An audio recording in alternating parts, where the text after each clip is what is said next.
Welcome to the Midweek Mailbag, your Detroit Lions midweek podcast where we answer, as the title suggests, all of your mailbag questions. We are on the verge, the precipice, another adjective of training camp, as rookies reported to training camp today, Wednesday, when we're recording this. Veterans report on Saturday. And guess what? First practice is Sunday. Spoiler alert. My name is Jeremy Rison, by the way. I'm the producer over at Pride of Detroit. You can find me at Detroit Online, wherever you want to. With me, as always, is the general manager slash managing editor slash machine slash at Erik Schlitt on Twitter with a K. Erik Schlitt is here. Erik. Hey, buddy. We're almost there, dude. I know. Was it known that the first practice is Sunday, or are you breaking news?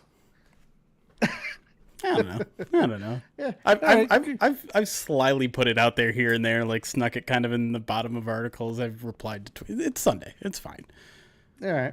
Well, look, if you've followed the team for any, length of time, or followed this portion of the year for any length of time, rookies report, veterans report, and then it's like a day later, the practices start. It's pretty standard. So, yep. So I feel like a lot of people probably had done the math, but put two and two together, right?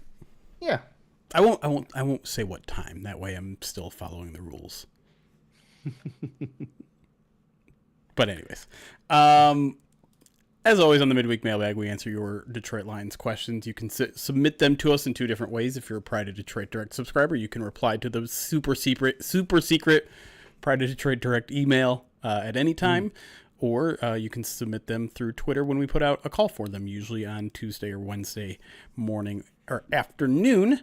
This is going to be mostly a training camp preview type of podcast because that's what's in the news. And we're going to start with something that is very much in the news. As the rookies reported today, all questions, all signs are all attention is on Tate Ratledge, and second round picks across the NFL as 30 of 32 remain unsigned. So we're going to tackle that right off the bat. We got a question from two of our favorite question askers, Dan Pask and Jason Krolik, who both asked similar questions about Tate. So let's start with Dan, who asked, would we be scabs if we fully guaranteed Tate's contract today or tomorrow, being Wednesday or Thursday?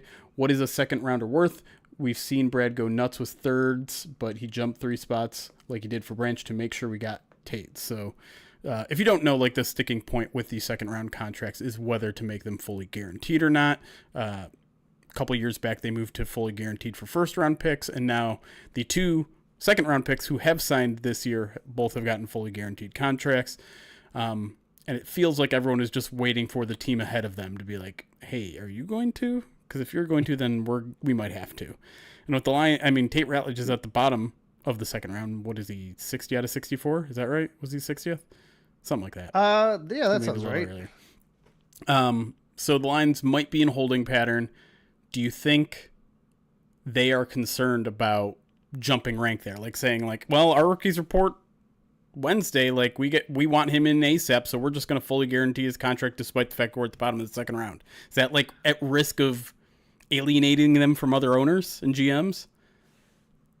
Yeah, no, I don't think so. I who cares? Like, here's the deal. Well, then that's two different answers. No, and who cares? Okay. No, it's not. I don't think they're at risk. Who cares even if they are at risk? Okay. Because it doesn't matter. Yeah. If you're Brad Holmes, you're basically saying, I'm going to fully guarantee his contract because I'm an excellent evaluator and I know this pick is going to work.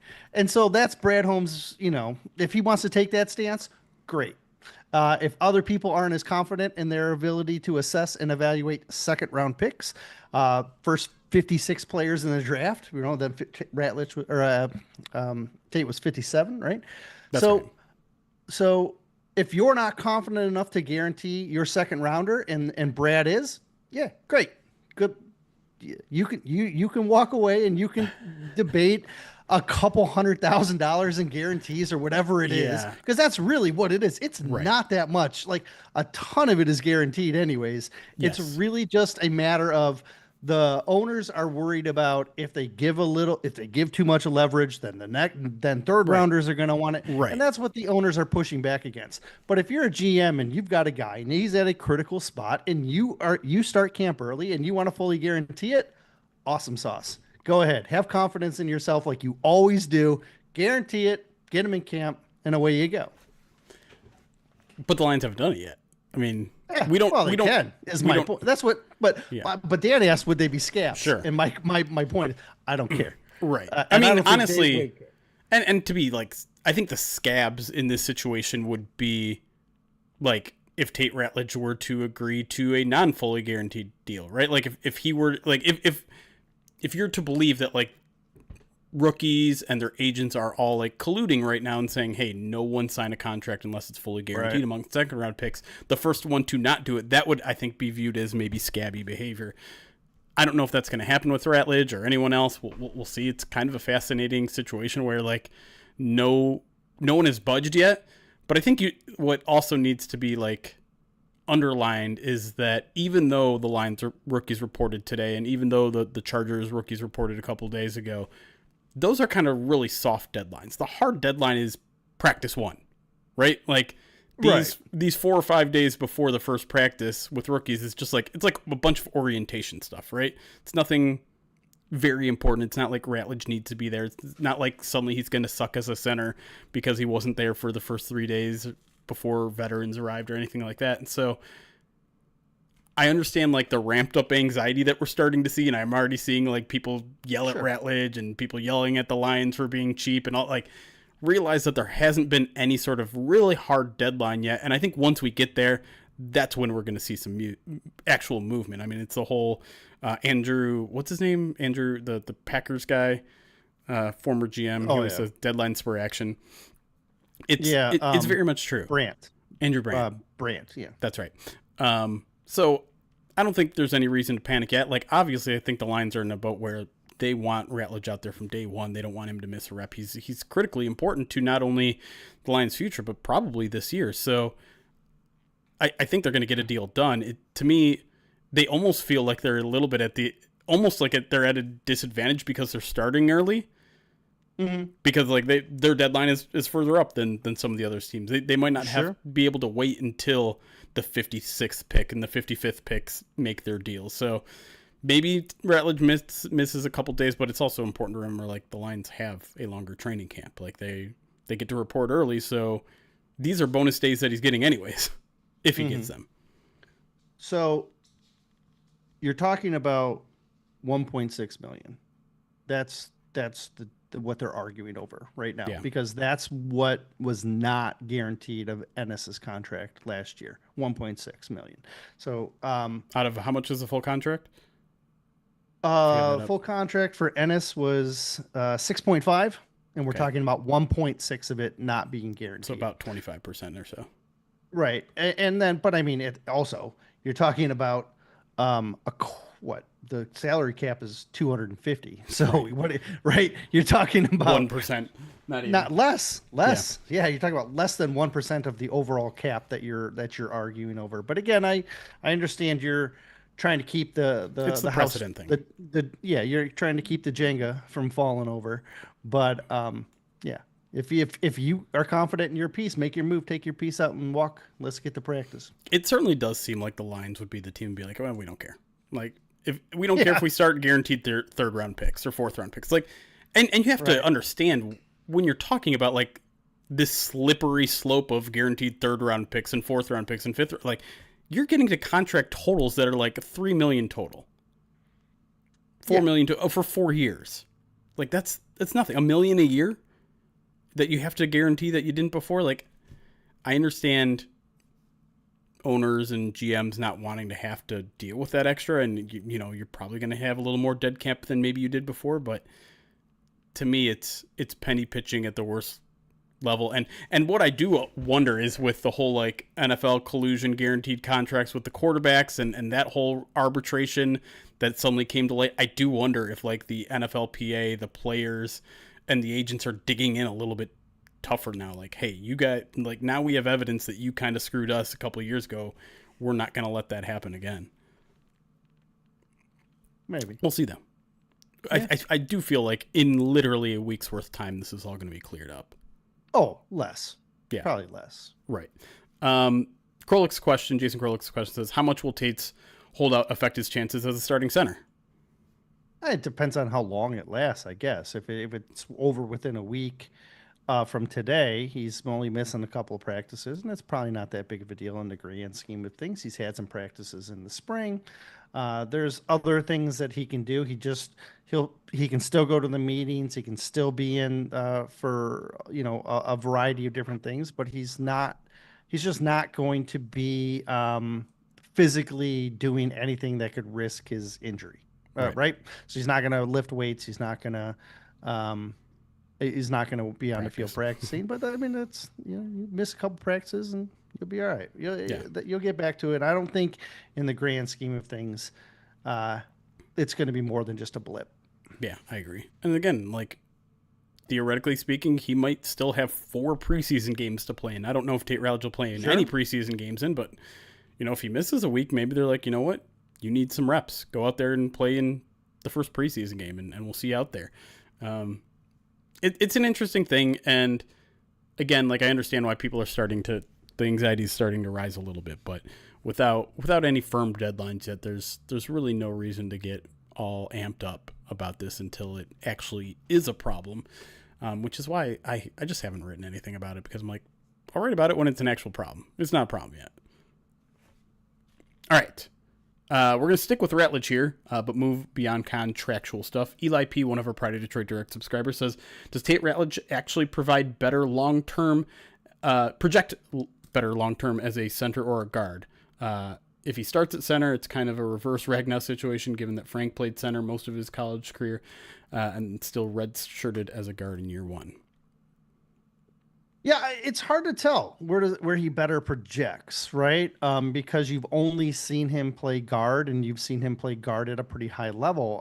All of the center stuff is pure projection, right? Yeah. Like, we really don't know what his ceiling is going to be, and the hard part is half of the value of having a good center is the stuff that you don't see. Right. It's the how much are you picking up between the years on the play calls, on the protections, on the shifts. Can you identify what's in front of you? Like, and those are things that are going to take time. But athletically, Tate is very suited to play center. We just don't know. We're not going to know until we actually see him. It's very interesting because his with taller guys at center. A lot of people think it's the height's going to get in the way of the quarterback and stuff like that. It takes too long to get out of your stance once you snap the ball, stuff like that. But when you have an athletic, tall center, it actually helps. But another interesting quirk here is that Ratledge's arm length is actually a little bit under average, which should actually help his trigger, right?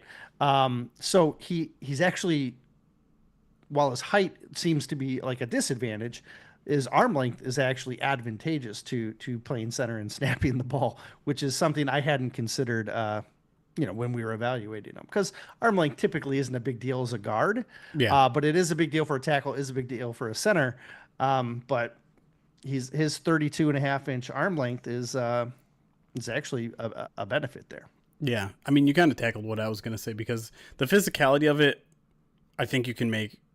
He's not like exactly the prototype for a guard. He's not exactly the prototype for center, but I think he's close enough to both where it's kind of a wash. The big thing is just going to be the mental. Like it's going to be the mental, and it's not something that we really know yet. We know he has the football character, right? We know he was a leader. He was a leader. He was a dirtbag. He was all that at Georgia. And we know he was also like given backup center duties at Georgia too, right? Like he was still taking reps there. He was still taking mental reps there. He was still doing that.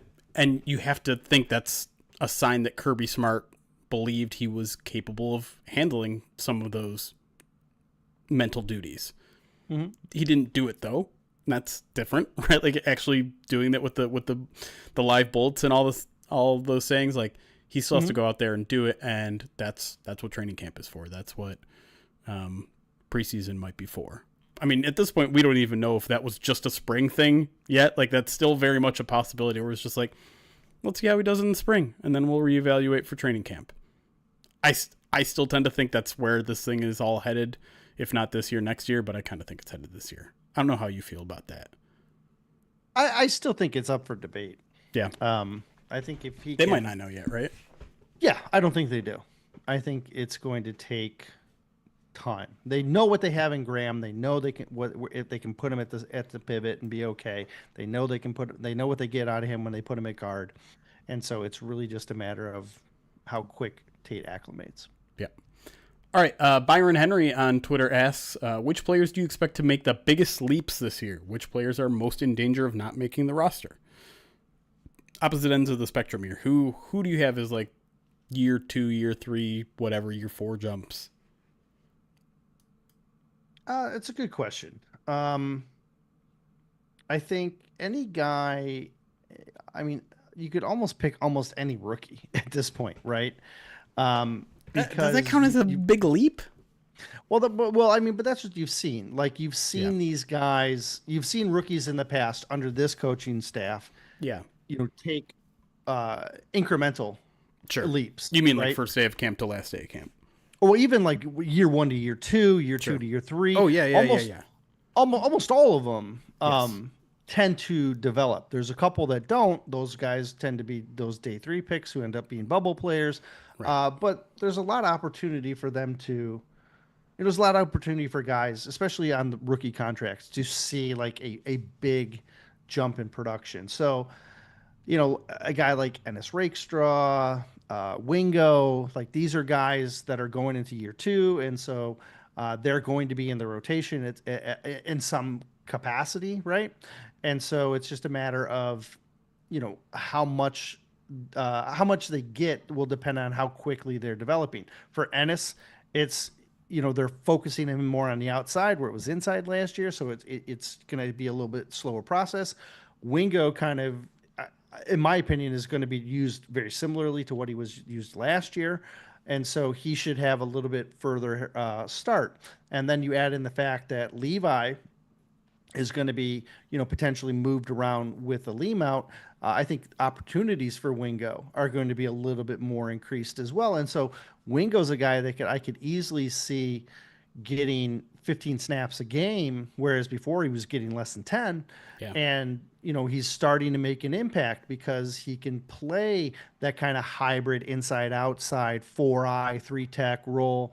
And there's a need for that in the defense. And so I think Wingo is a guy that I'm going to be keeping my eye on as a guy who I think can take a big step because there'll be an opportunity. Yeah, the big challenge with him is just coming off the injury, right? Like, we're not even 100% sure. Like, there's a decent chance he starts on the PUP from his injury last year, and that could be a 1 or 2 day PUP. That could be a couple week PUP. It could be the entire preseason PUP, or he might just be ready to go. He said he was aiming to be ready to go for training camp back in January. We'll see where he actually is.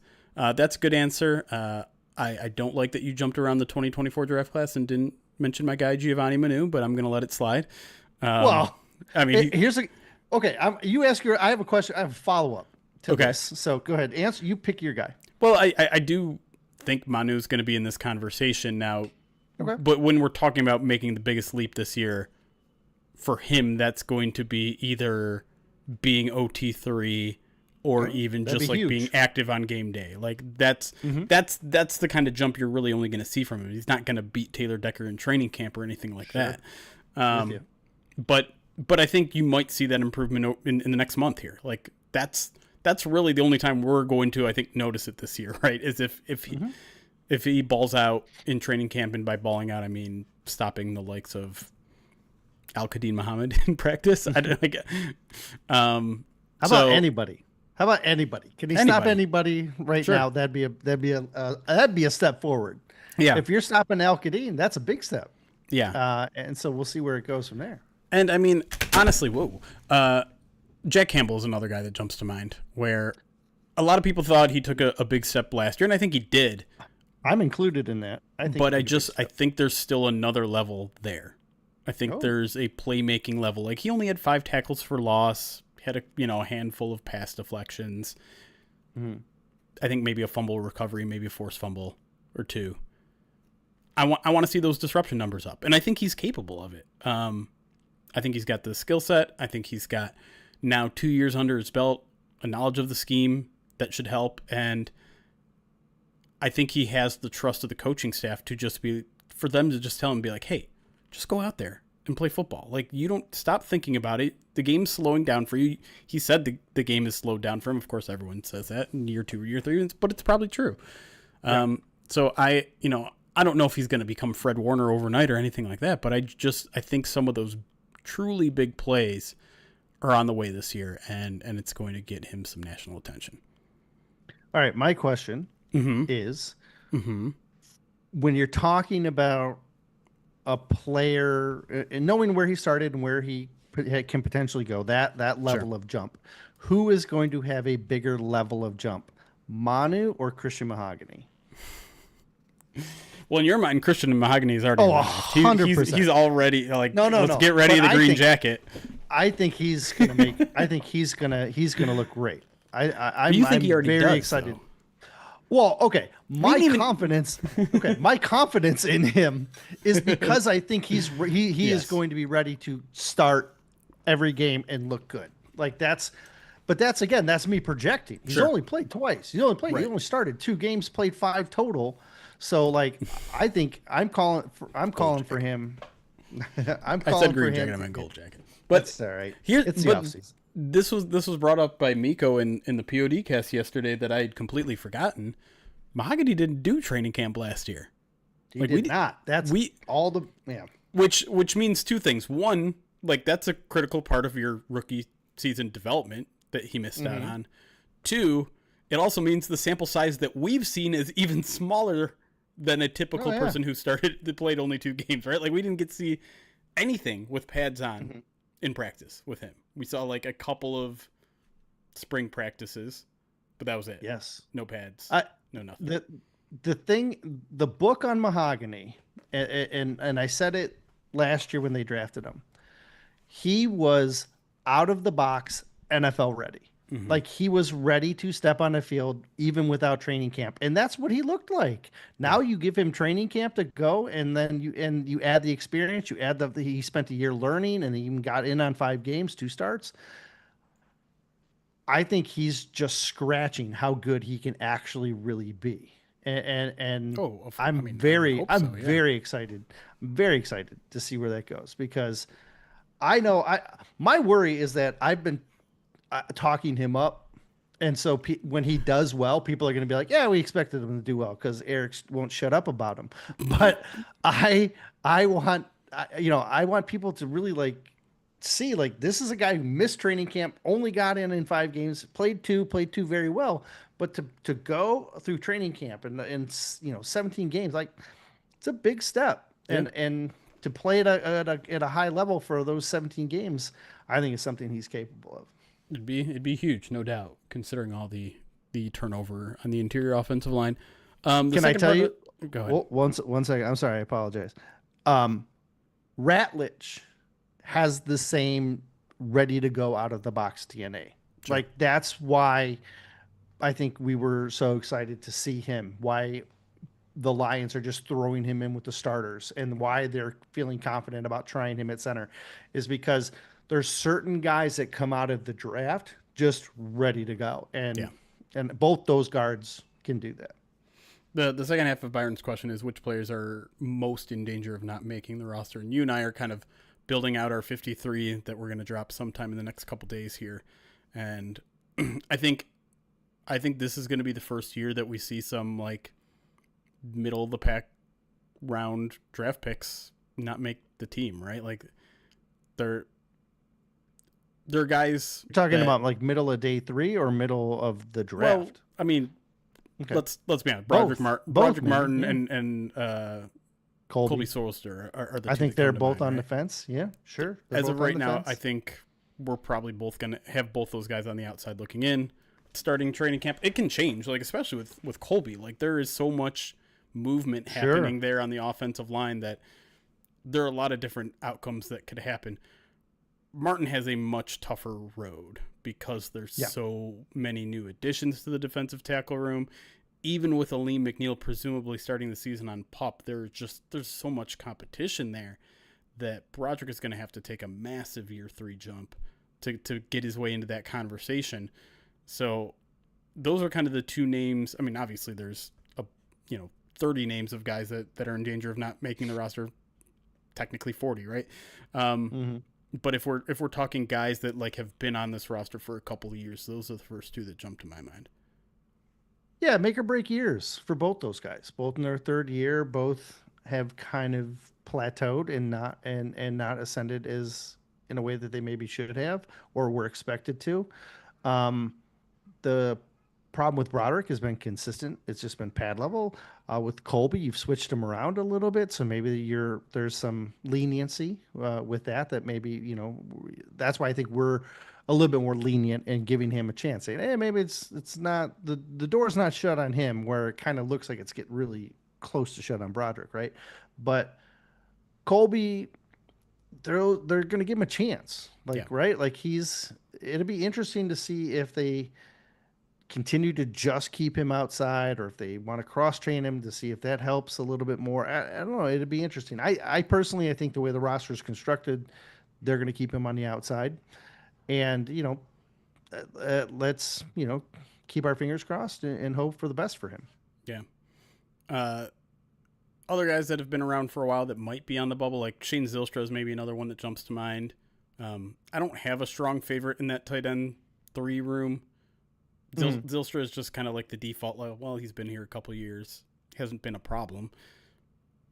He's actually grown. Special teams. Yeah. I think he's grown as a player, and I think he showed that last year. Didn't really show the ability to play H-back in training camp, and then all of a sudden halfway through the season he can. True. Like that's what got him on the roster and Hesse off, was because Zylstra showed he had more range. And so I'm leaning Zylstra in that battle. And I know a lot of people are looking at Yeboah and saying, well, he's they got him for a reason. And I get that. But I've been impressed with Zylstra and his development over the years. And so I'm going to give him a slight edge early. All right. Again, we could go through every position. And count some, like, you got guys like your interior offensive linemen that have been here for a few years. Your Aushikas, your Natane Muti. A lot of people have thrown this out here that like Dominic Lovett might threaten Khalif Raymond's position, but I think that's not quite nonsense, but pretty close to nonsense. I mean, Khalif was an All-Pro last year, a first-team All-Pro. Right. Yeah. Khalif's fine. People, I think, forget how much this organization appreciates what Khalif does, and they're not going to part ways with Khalif. Yeah. I'd be stuck. I'd be very surprised as well. Yeah. All right, let's move to the next question here. Van the Man on Twitter asks, who do you predict will be the talk of training camp? Show up and show out. One on offense, one on defense. Well, I think there's several guys who are going to be the focus of almost all of the beat. Like a guy like Giovanni Manu. Everybody's going to be looking at him because we want to know where he is. The guy that I think people are going to fall in love with, fans are going to fall in love with, we're going to end up writing about him at practice, is Tesla. I think there's an opportunity for him, especially with some of the veteran receivers probably not playing all the time, getting days off, not playing in the games. Tesla's going to have a lot of opportunity to show it, and being the athlete that he is and the competitor that he is. And my guess is people are going to watch him and they're going to be like, even if it's just like a simple catch, they're going to be like, oh, the trade up was worth it. Yep, exactly. And so I think Tesla is the people are going to be raving about him, all training camp. Yeah. I'll let you go and then I'll go. I feel like this is just another way of saying training camp darling in a way. And right. We talked a little bit about that yesterday in the main POD cast. And, I think on defense, I'm gonna steal Ahmed Hassanin away from you in case that was your pick, because I mean, one, he's already gonna have a lot of eyes and ears on him because he's just a phenomenal story and it seems like a really good human being. But again, like, I'm gonna say this, I've probably said this like 4 times already, and I'm gonna say it again. Like, he's a guy who's gonna get so much playing time in the preseason.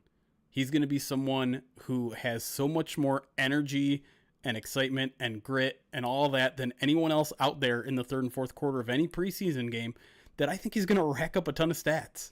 Like, I think he is going to have like an Isaac Ukwu type of preseason where it's like, that dude had 5. I think Ukwu had like 3 or 4 sacks in the preseason, and I wouldn't be surprised if Hassanin had something similar. Nate Lynn was really Nate ascending Lynn before he got hurt. Yeah. He was really starting. I'm excited to see what happens with him. I am torn on defense between 2 safeties because I think both Dan Jackson and Ian Kennelly are going to draw people's attention. Sure. Kennelly's the local product. Local product that people are going to want to get behind. He's got a nose for the football. Couple of picks, and all of a sudden people are going to be shouting at him. The worry for me is opportunity. Sure. He's going to be in the 4th group. Yeah. Whereas I think Dan Jackson is going to be in the 3rd and maybe can rise to the 2nd, start out in the 3rd, rise to the 2nd. And he's the type of guy, he's got good, that I think people gravitate to, good personality as well. You can see some of the videos like that they've been putting out of the players, putting their hands in the box and writing with the, the grippy things and stuff. He's got a good personality. I think the media will gravitate to him a little bit, and I'll go with Dan Jackson, even though I think Kennelly is like he's going to be someone people are really, really rooting for. For offense, I honestly want to say Jahmyr Gibbs, because one, there's already so much hype around him, and with the additional tweak that he's now said publicly that he's going to be lined up outside more than he has been in previous seasons, I'm really excited about that. But at the same time, it's hard for a running back to stand out during training camp because there's usually not any live tackling. And if there's not any live tackling, then you can't tell if that was a 1-yard gain or a 40-yard gain, because the running back is just supposed to continue to run anyways. But if he's catching a ton of passes and he's out there as much as he seems to be hinting, there's going to be a lot of talk about that. There's going to be a lot of talk about it from local guys. There's going to be a heck of a lot of talk about it from fantasy dudes that are, PPR leagues. Stock up on Jahmyr Gibbs. So beyond that, I mean, it's usually a wide receiver, right? So the Tasal pick makes a lot of sense. I mean, maybe one of your UDFAs in that room. Sure. If you like one of those guys, could have massive 3rd and 4th quarters. The problem always Keeney James can fly. Yeah. So that's going to draw people's attention. The problem, though, and it's been a bigger problem as of late, is you don't have great quarterbacks throwing to those guys. Like, maybe Hendon takes a leap. If Hendon takes a big step, like, maybe you will see some production out of these guys. But like, a lot of times we get really excited about these guys, and then they come to the preseason and Kyle Allen is throwing him passes in the 4th quarter and they're all at his feet, and you're just like, well, how can I assess any of these wide receivers? They're not getting any help. So you're telling me stay away from the receivers, focus more on Seone Vaki. Got it. There you go. All right. Yeah. I mean, there was a carrot dangling in front of you and you didn't take it. Well, I talk about Seone enough. I felt like I need to. So you had to spread the love to Christian Mahogany for 15 minutes? Well, if you want to talk about Christian Mahogany, I'm ready to do that. Maybe we will, but we're going to take a break right now. And when we come back, more of your Detroit Lions questions as we inch closer and closer and closer to Detroit Lions training camp coming this Sunday. We'll be right back.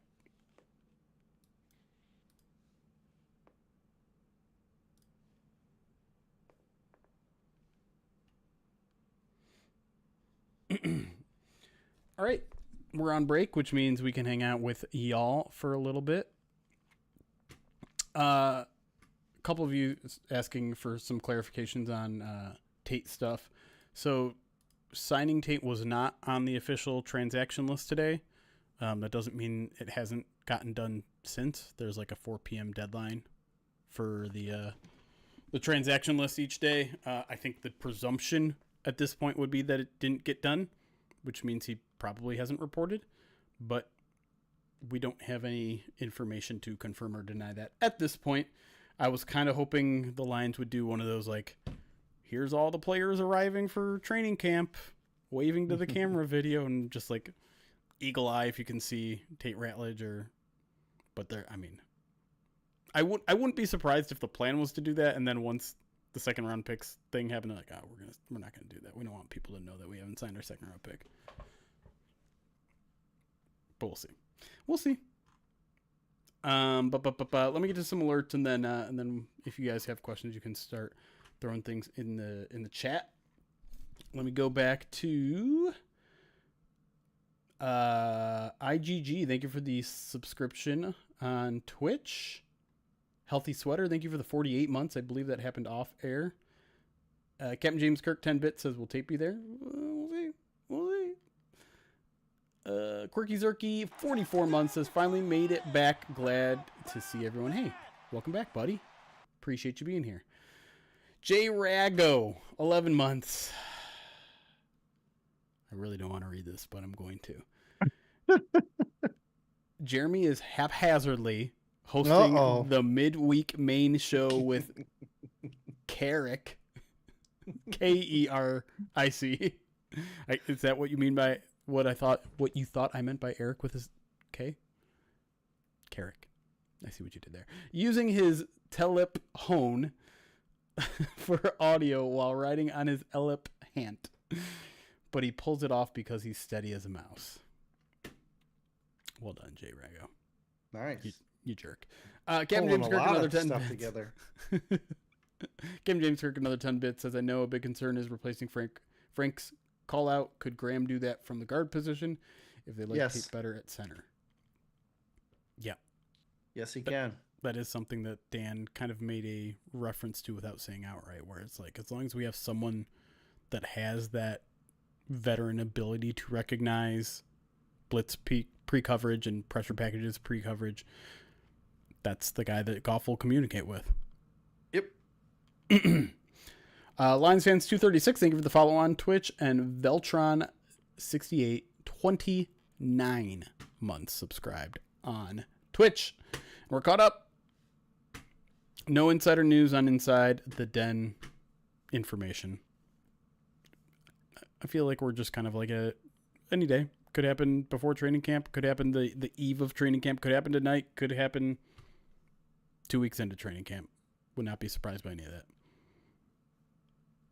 And it's not like the entire media team is just out there at practice either. Like there's, so we may not even get a chance to ask when we arrive this weekend. So I might bump into one of the guys who works in the Lions video department tomorrow night.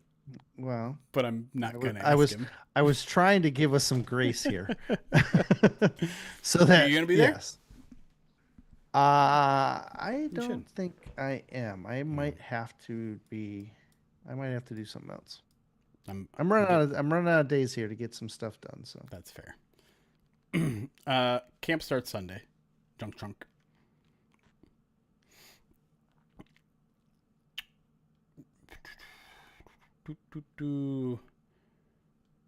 A lot of people asking about the Shamar Stewart stuff. Do you have a take on the Shamar Stewart stuff? I haven't been following it that close. I'm not exactly. Has it been clear what Shamar is specifically asking for? I think he just wants a fully guaranteed contract, and the Bengals are put in some clause that he doesn't agree with. Like I don't know what it is. I don't know if they've released what it is. If they have, I just haven't seen it. Yeah. But it could be something like an injury clause or that voids the guarantees, or I don't know, or like some player conduct thing. Right. And so like the player conduct thing is that's, no big deal. But if it's it's something along those lines, but it's it's a point where Shamar has taken a hard stance and says, he's not going to deal with it, and since he's trying to take a hard stance too, and so, um, what do you mean expanded void, Stan? Is it they're trying to add voided years onto his contract? Or I Is think that expanded things that void his contract. So like what we were just saying, like injury. got it, And, got it. Yeah, that was my guess. I hadn't heard the clauses about losing guarantees over suspensions. How many teams? Yeah,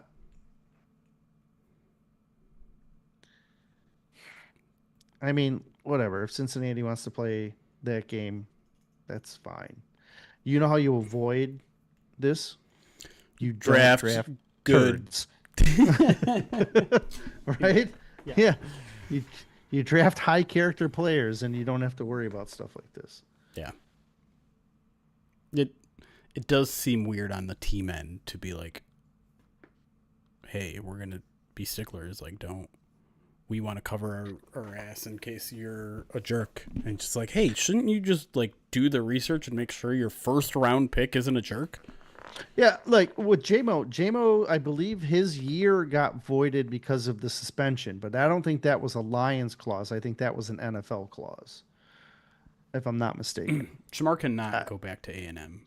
He can't. Once you hire an agent in the NFL, you're done. You cannot go back to college. He could go to Canada and make less money.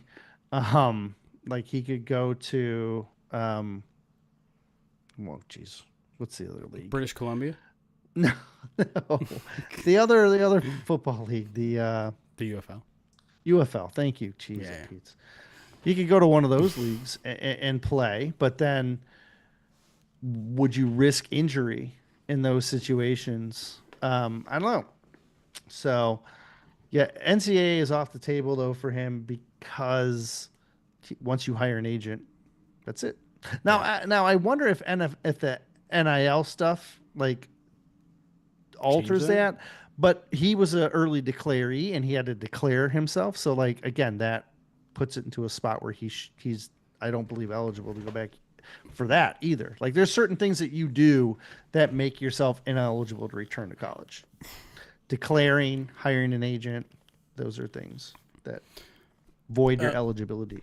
Damian Smith says, is there not a camp contract that allows the player to show up to practice but has no commitment to the season? I don't think so. That is more of a spring practice thing where like you have like, I don't know if it's an insurance policy or you don't have to be under contract to practice essentially because there's like, sometimes isn't it like an under the table kind of agreement? Like if you get injured In the spring? Yeah. No, it's a legitimate NFLPA Policy. yeah. Yeah, it basically guarantees your contract for injury. So like you have the slotted pay scale, Right. and while none of that is guaranteed in its normal sense, if you're playing, it's like a good faith guarantee. If you play without signing that contract and then get injured, you still get that contract. They can't then come back and try and lowball you. They can't it's a good faith contract that the NFLPA has negotiated to allow that for the spring. Apparently in the fall, it's not applicable. Yep. Yep. Did a bunch of research just double checking that today, and it seems like some agents have brought that up. That in the past that's you can't do that for the regular season or for I'm sorry, the training camp. I don't think there were red flags with Shamar. I don't think there are now. I just think it's Cincy being Cincy. Yes. And I don't mind Shamar like being like, hey, y'all need to stop this. Right. And again, it's a precedence thing, right? Where Sure. the NFLPA is probably saying if you sign that deal, it opens the gate for Right. Cincy to do that to the next guy too. Right. And they've been doing it for years. And that's the thing that Shamar brought up, and that kind of like, incendiary isn't the right word, but like contentious presser that he held at the facility. It's just like, I talked to people in Cincy, like, this is just what they do. And it's not like, if I'm going to sign my life away to this franchise for the next 4 to 5 years, don't you want them to start doing things the right way? I think it's a strong move for him, and yes, I generally fall on players' side versus team side on arguments like this, but I don't have a problem with what Shamar is doing. And since he does not have a very good track record when it comes to doing things the right way and being, paying players what they're worth, like, they're known for being a cheap organization. And so if I'm a first round pick of that organization and I'm, thinking about my future, I'm thinking about how I want this team to succeed in the future. Like, yes, Cincinnati has been an okay team for the past few years, and they're starting to get some of the personnel things right in terms of just like making the right draft picks and getting a franchise quarterback that can do a lot of the heavy lifting of an entire franchise. But I think there's certainly a legitimate feeling that they're not going to get over the hump unless they change some things about how they run that organization.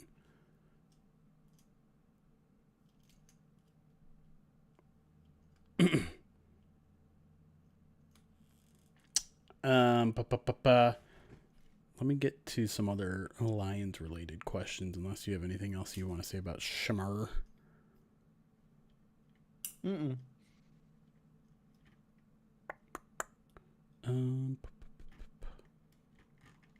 don't have any other questions that I can scroll up to. Keep sending them.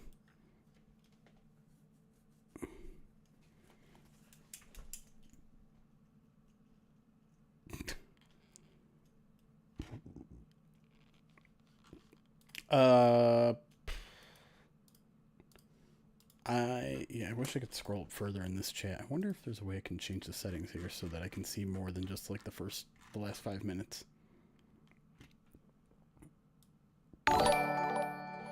Damian Smith with the £5 says, you said last week Amon-Ra St. Brown plays almost half of his snaps outside. Is not almost all in condensed formations?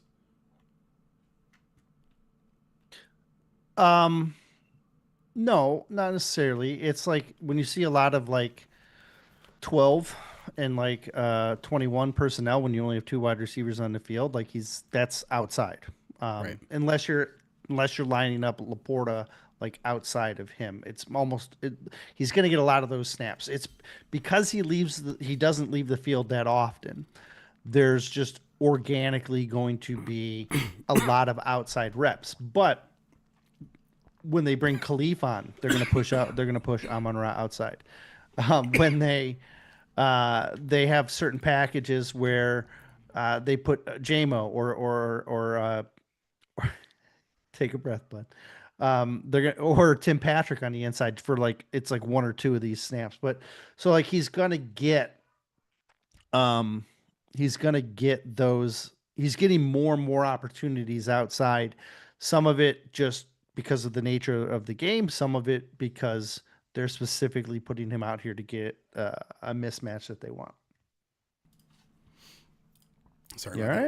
I went down the wrong pipe there. A little bit. How did you hit the mute on that while choking?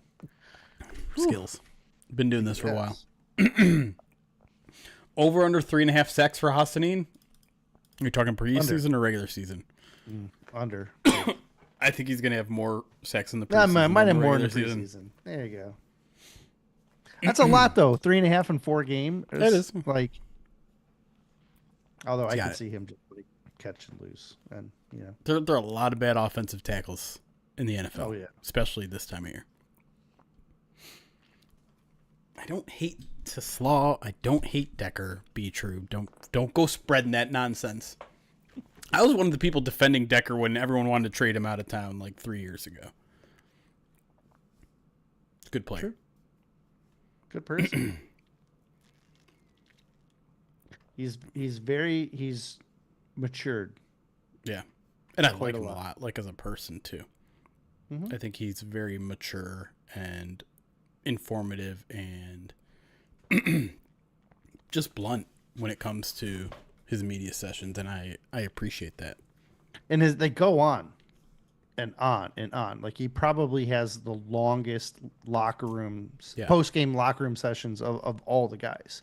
And when he talks, people tend to gravitate to him as well because they know they're going to get something out of it. Someone named Laura Schlitt asks if you two get predictions wrong, would you be willing to do Dan Campbell up downs to make up for it? What kind of predictions? What are you talking about? Like season predictions? Because I fell short last year, but 2 years before that, I nailed both of them. So, I mean, I do up downs all the 13 time, and 4. anyways, on stream. Yeah, we've seen that. People took video, still shots. People took video. I think I took video. I think that's how a stream works. That was you? Oh well, they clipped the video. Apologies. Training camp predictions, like 53-man roster predictions. The trick with we do joint 53-man roster predictions during training camp, and then at cutdowns we each do our individuals, and then the trick is inevitably there's something screwy that happens. Like, oh, we're keeping John Kaminsky on the 53-man roster even though he hasn't played in a month, just so that we can put him on IR to return, and so then that negates Kyle Pecco from being on the 53, and we have to add Pecco later. And then in our projections, we had Pecco on, but we don't get credit for it because of the shenanigans that needed to be pulled. So, see, what Erik is doing right now is excusing the fact that I've beaten him on 53-man roster predictions at least 2 years in a row.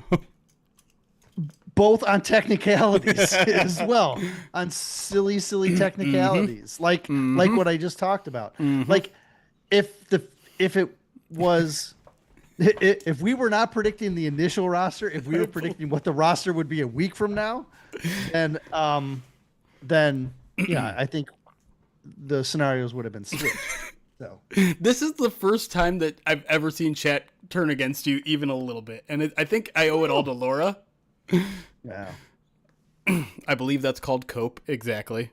Erik is mansplaining his failures. Exactly. No, I can tell you right now, I lost each of the last 2 years on a technicality. The year before that, I believe we tied. So I don't think I've won outright, but it's always stupid technical stuff. Like I remember I think last 2 year years ago I lost by half a guy. That's what I lost by. It was half a guy. Like I had Pittman in or something 2 years ago, and you had, I forget how it worked, but it was ridiculous. Like it's always something stupid. Like inevitably what we say is going to happen happens, but it's the stupid hoops, right? And then Broderick Martin got us last year, right? Because we expected Broderick to be kept and then put on IR after the fact, and he went on, and so like, or we didn't expect him to go on IR is what it was with Broderick, and so there's a lot of quirky stuff that happened at cutdowns and we last didn't know with Reader either, right? Hey, and if you don't think I can take ownership of my own failures, I wrote a whole article on it. I wrote a whole article on this is what I got wrong and this is why. Right. No, not mansplaining, but explaining why I was right, but it just turned out that I was wrong. No, you were not included in this article. I wrote I'm explaining that's this is what I I messed up and why I was essentially right, but the Lions did something differently. This was my logic behind it. I thought the Lions would keep three quarterbacks. They only kept two. I made a mistake. But like I took ownership. I wrote a whole article. It's still there. I'll look it up for you. But the only reason you wrote it is because you're like, I can't live with being wrong. I need to explain why I was wrong. Well, I'm not wrong that often. So that's why. When I'm wrong, I take ownership of it. So and then that one time a year, I write the article on why I was wrong that one time that year. Captain James Kirk 10 bits says, how about Garrett Wilson's contract? Lions got to deal with that St. Brown. Yeah, I mean, he's out of the top 5 already, right? St. Brown, like just over a year since he signed his mega deal, he's out of the top 5. He's just going to keep dropping too because there's a bunch of guys coming up. I mean, that's also just how it works, right? I feel like we always play this game though.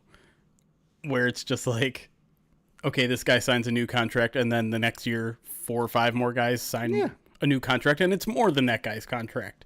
Wow, they got such a great deal. Well, no, they didn't get a great deal. That was what the market was last year. Right.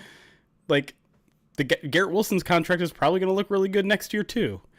Like, if you want to celebrate it. It's fine, but it's just how contracts work. What did Laura just say to you? She made a joke. She said she said she called my she called my article where I pointed out what I got wrong, my version of the Reynolds pamphlet from Hamilton. Is that also just from history, or is that just a Hamilton thing? Well, it's a specifically Hamilton wrote it. So it was a very clever joke that she made. Credit to her. Nick the Reek, thank you for the 100 bits. I think you can understand why I'm not going to read your alert out loud.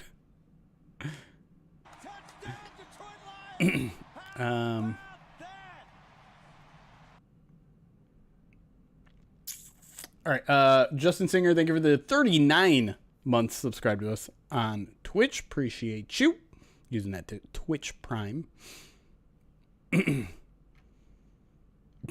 Drew, if you want to write down all those messages into a book, go for it. Do we re-sign Hutch before the Cowboys re-sign Micah? I hope so. Cowboys tend to take a long time with that sort of stuff, so probably is Micah. This Micah's last year though, and Nathan's got the 5th year.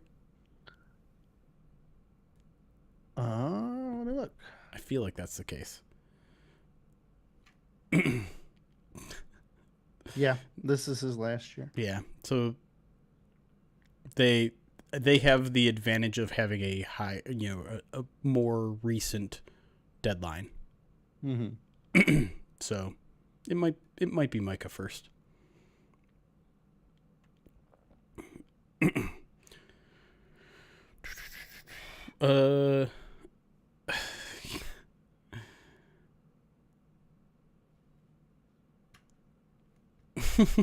Make a clip out of it, Laura. Said you made a funny joke. I did. She did. She made a funny joke. I admitted that. It was a very poignant reference. Any opinions on lions on cereal boxes? I joked about it on Twitter. Like, whatever they got him wearing looks ugly as hell. Yeah, it looks like a Packers uniform. That's why it looks ugly. Maybe that's why it looks so terrible. Yeah. When I looked at it, I was like, he's going to hate the coloring. I'm a little upset because I actually got an email about that a week or two ago to interview Tate about that. Tate, Jesus. You were thinking Golden Tate. Maybe I was. Tate Ratledge. All those. It's all the. Slot. But anyways, I had an opportunity to interview Amon-Ra, and I missed the email and responded too late. Ugh. But he did a bunch of interviews about it, and one thing that feels wholesome about it is like he said, I don't know if this was with his Lions Wire interview or Dave, but he said like this is actually kind of a dream come true. Like being on a cereal box is. You don't think about it as like a huge accomplishment necessarily, but like, with athletes, Wheaties was always like a huge deal, right? To be on the cover of Wheaties. And so like I have a feeling like Cheerios is kind of like a similar feel to that, to like see your face in a grocery store is his face actually on it? Because okay, I think so, right? It's not. I don't know. Because okay, I guess you can kind of see it. Yeah, I was thinking it was turned, but yeah. All right. If you haven't seen it yet, the promotional Oops. Why isn't that showing my desktop? Oh, that's why. There we go. He's doing his little celebration. Yeah, it's terrible colors. Poor guy. Yeah, so I mean, It's a cool moment really for him. close to we're all looking for the guy who did this colors. It's getting close. I think it's the helmet that bothers me, maybe even a little bit more. Yeah. Looks like a petri dish. There's just a bunch of amoeba on it. Yeah. A bunch of bacteria.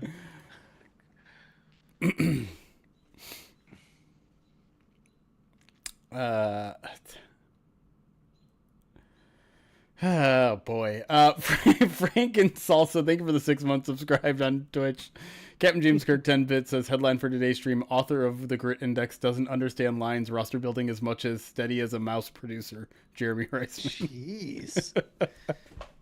Jeez. Twitch is they're in a mood today.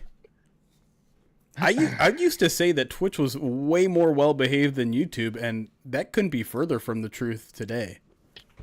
I'm all on YouTube's side. Get together, Twitch. I don't know what's in the Twitch water right now.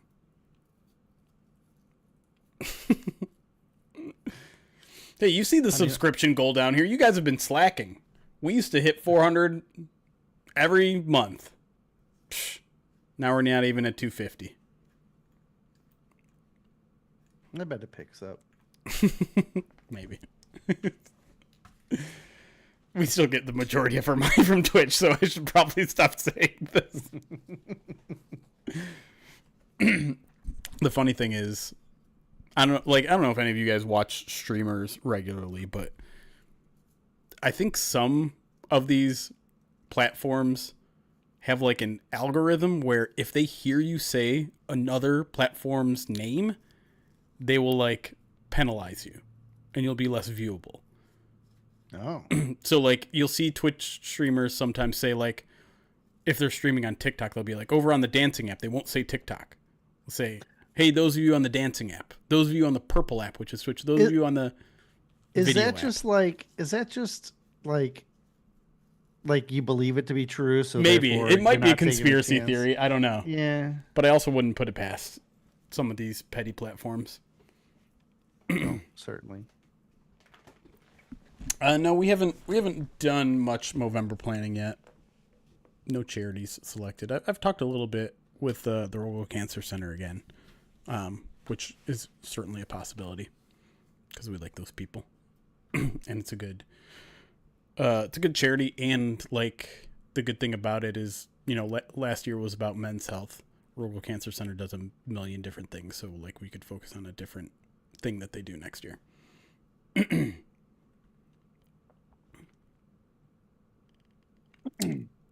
I was clearing out my desk today and I found a sandwich bag of 2-year-old Bean Boozleds that found their way to the garbage today. What? Oh, that could have up the ante for next year's 2-year-old Bean Boozled.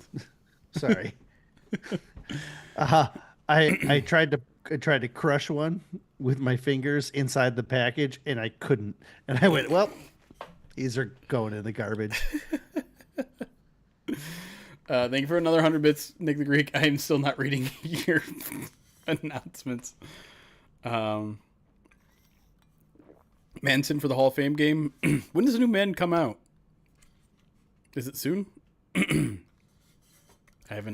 not going to give me a free version. I think those days ended.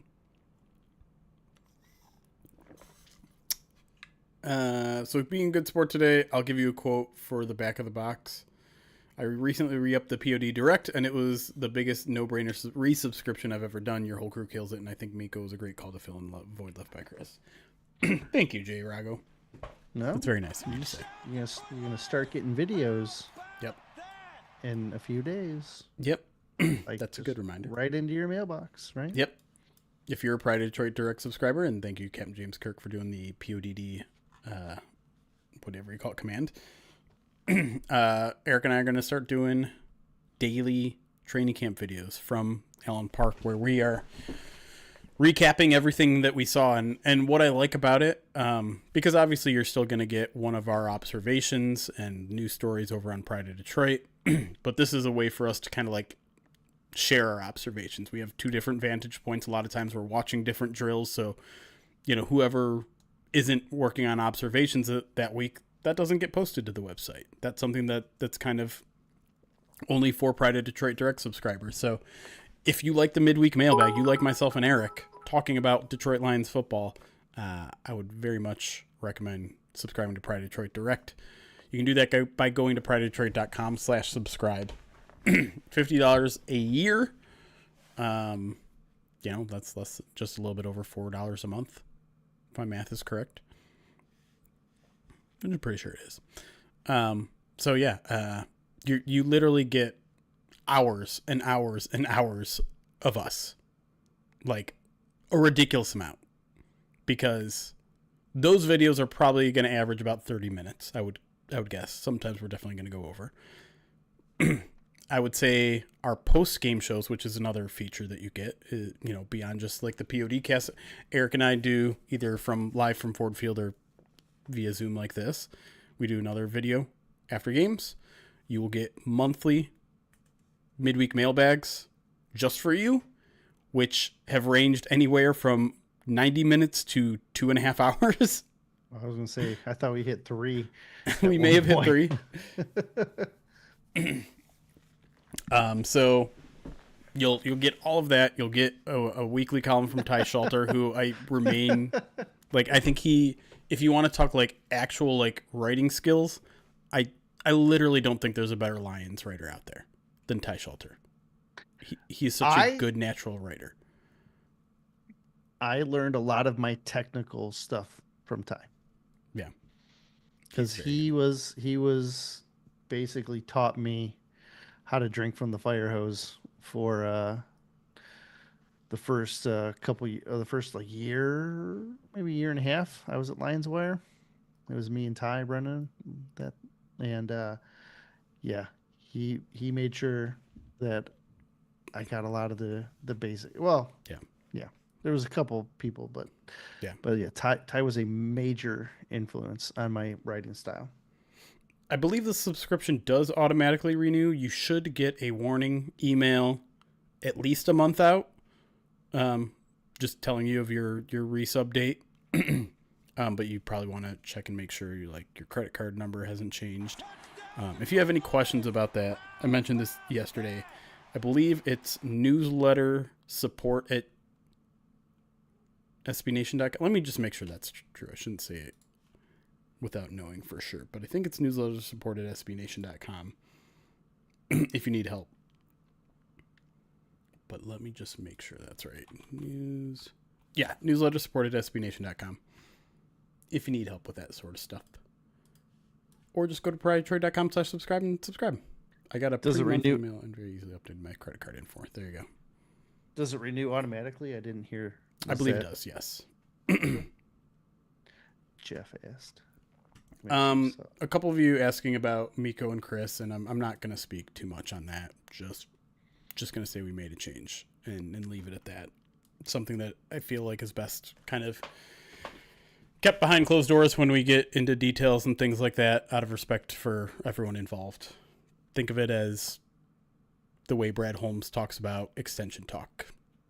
Just keeping that inside the building, and I hope you guys respect that.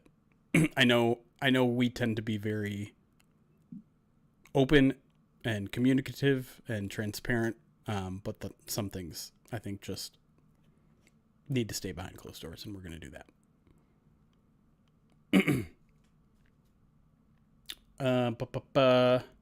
Will it still be the Reisman recording Marion after this off season? No one has even discussed any sort of writer combine this off season, so looks like it. We'll see. Got a couple more alerts here too that I almost looked over. Jay Rago actually gifted 2 subs You're the MVP of the stream today, J Rago. And I hope I'm saying it right. Unless you want it Rago. Thank you for gifting 2 subs. 1 to Hub Nasty and Old Wolf. Captain James Kirk, 10 bits. Another 100 bits from Nick the Greek. 1 bit from Captain James Kirk, who says, if you don't like listening to these guys, Ty has great content. Fair. And 18 months subscribed for Grandpa QB, who says, stop censoring Nick the Greek. Absolutely not.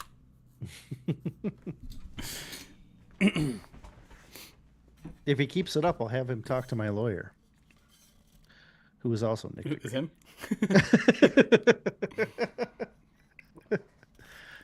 He has, like, non-ironically offered his services to us a couple times. Oh, yeah. I like to make... I like to include him whenever someone gives me hassles me about something. When someone tries to give people a grit score on some, what was it, like a cricket broadcast? No, I actually I don't remember what it was. It was either cricket or maybe it was rugby. Yeah, rugby. It was rugby. I don't agree, LJ. I don't think that does have a nice ring to it. The Schlitt recording room. It's not even alliterative. Schlitz Studio. Nah, calling that a studio is a bit of an exaggeration. The Schlitz sound stage. Stage? Yeah. I don't know.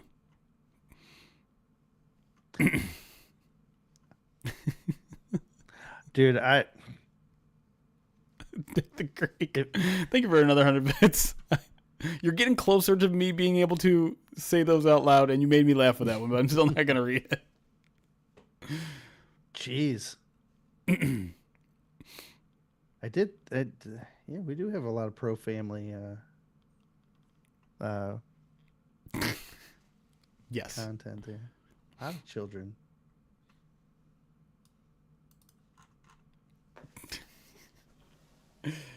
All right. Should we just get back into the show? I feel like we should just get back into the show. This is spiraling. Where was I? Do we have enough questions? I think we do, right? Yeah.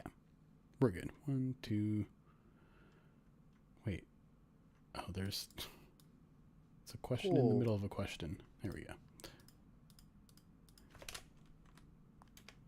1, 2, 3, 4, 5. Oh, I did have a couple of break topics that I forgot about. But we have 5 questions. We can wait. Okay. I hope in 20 years from now, line staff will have no clue how that room got its name. That would be pretty funny.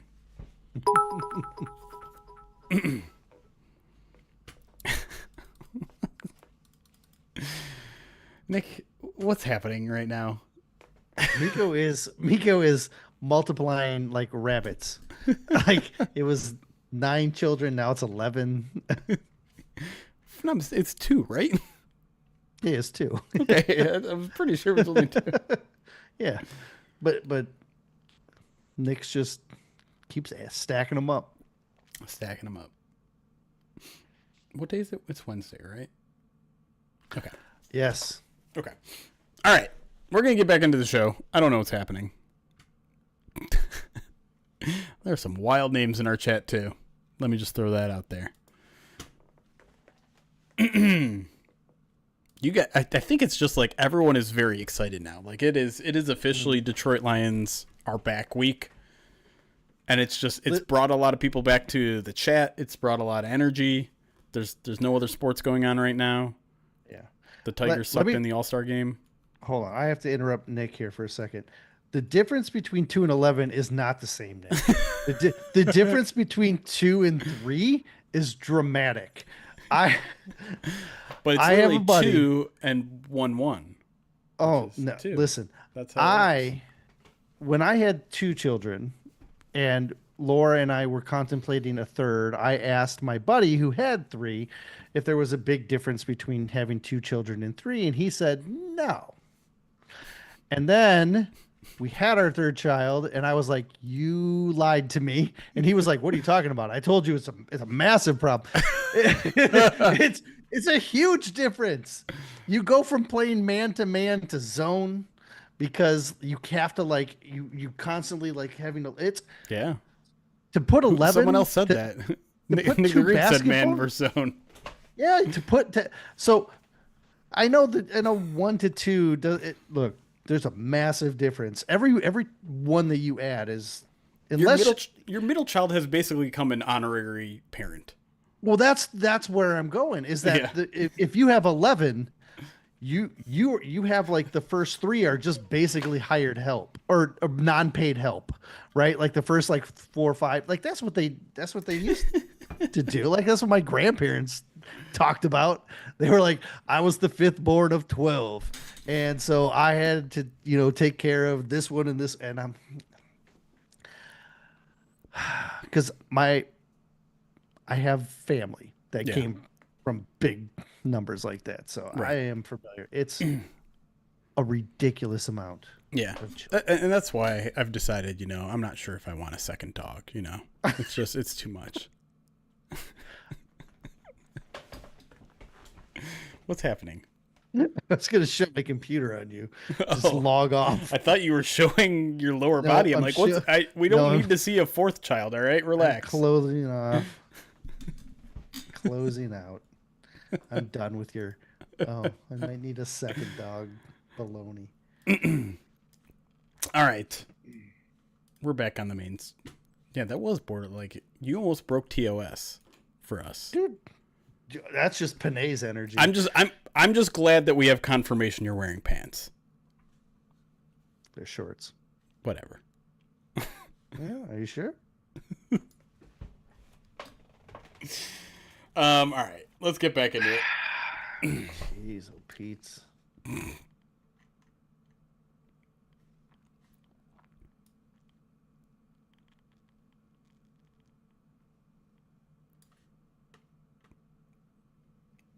And we are back here on the Midweek Mailbag Training Camp Preview Edition. Let's go right back into the questions here. Jake M. from Pride of Detroit Direct says, I'm constantly hearing that the Lions have a huge number of excellent returning and new special teams contributors to the point where I'm wondering how viable special teams is as a path to the roster for all these players. Who is a shoo-in to make the roster primarily for their special teams contributions, and who is still on the bubble? Well, outside of the kickers, right? Yeah. And the long snapper, who are I'd say all currently running unopposed.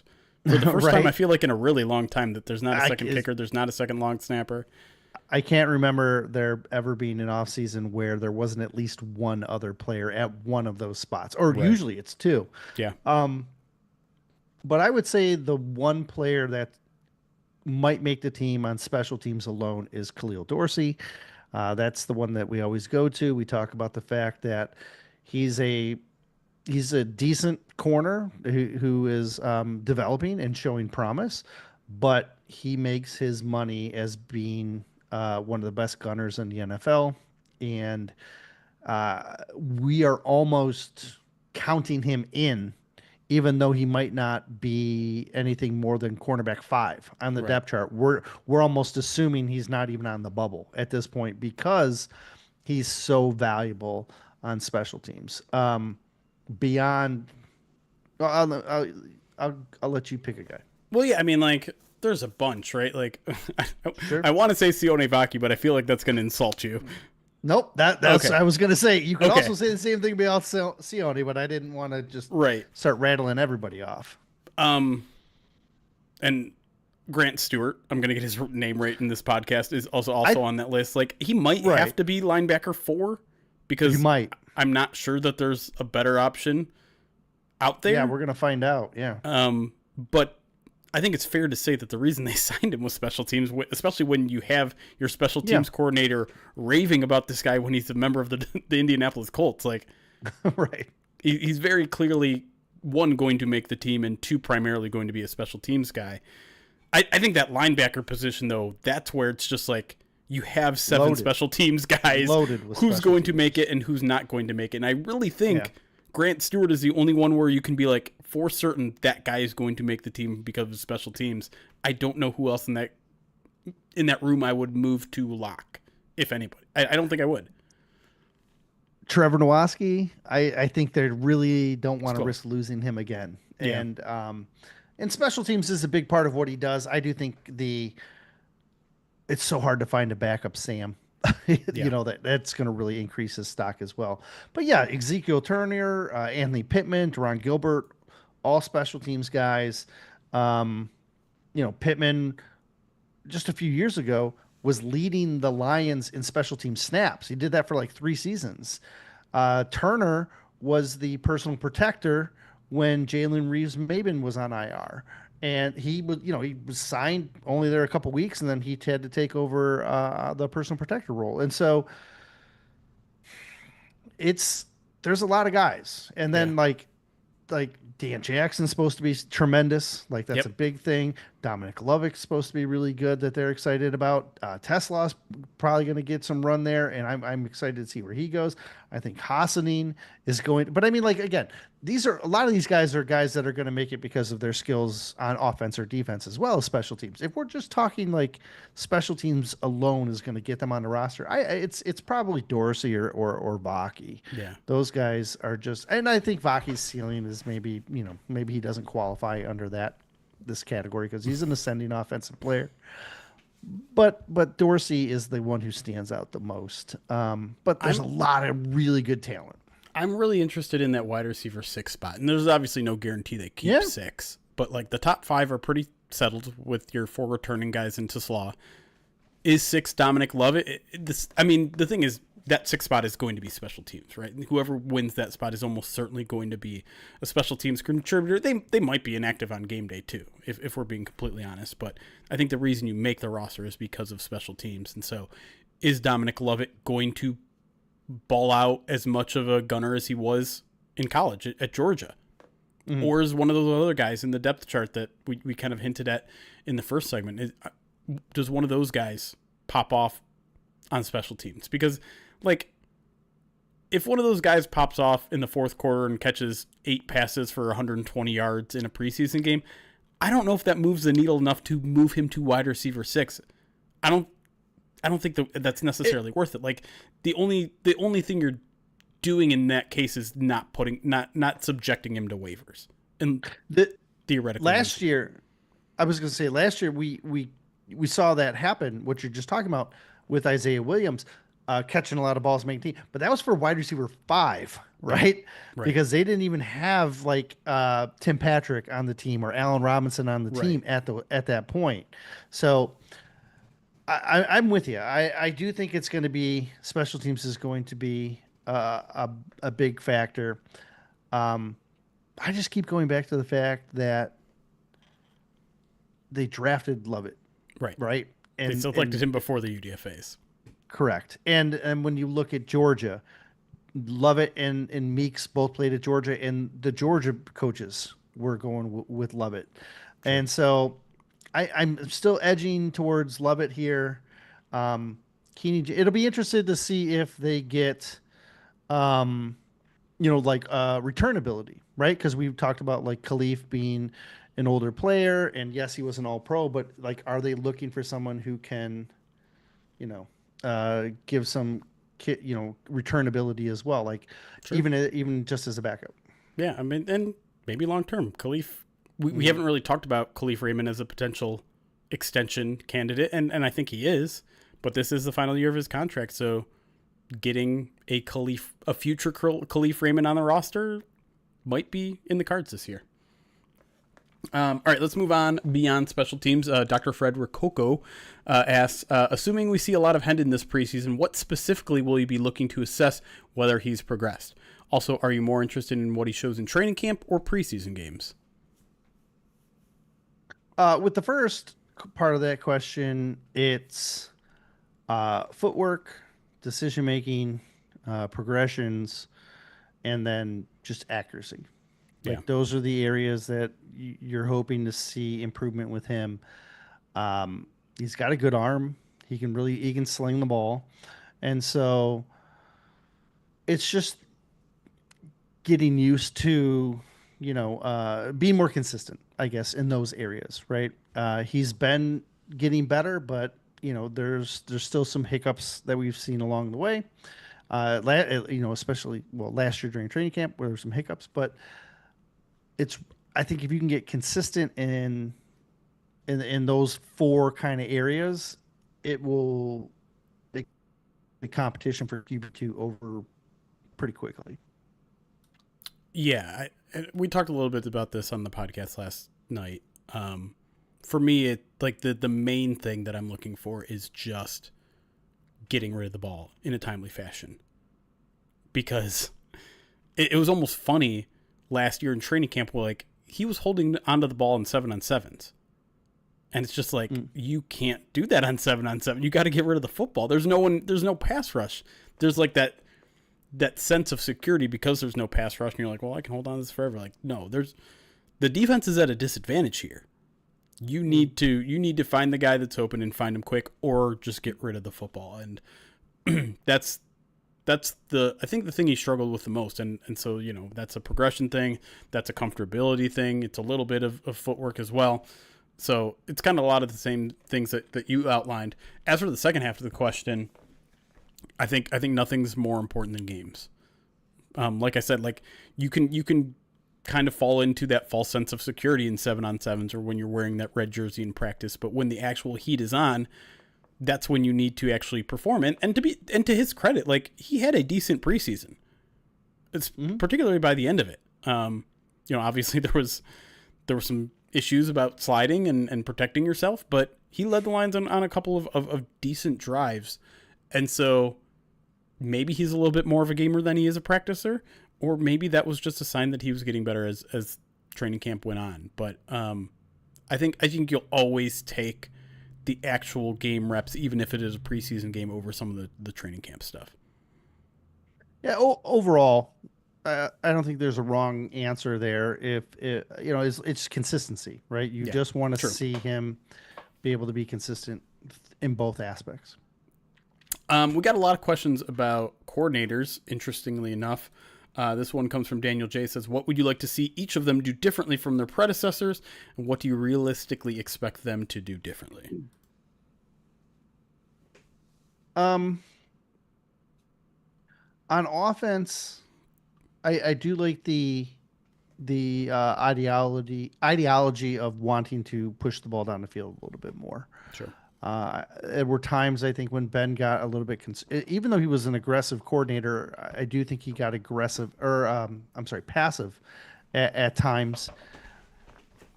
He loosened up a little bit more last year because the connections between him and JMO were working, right?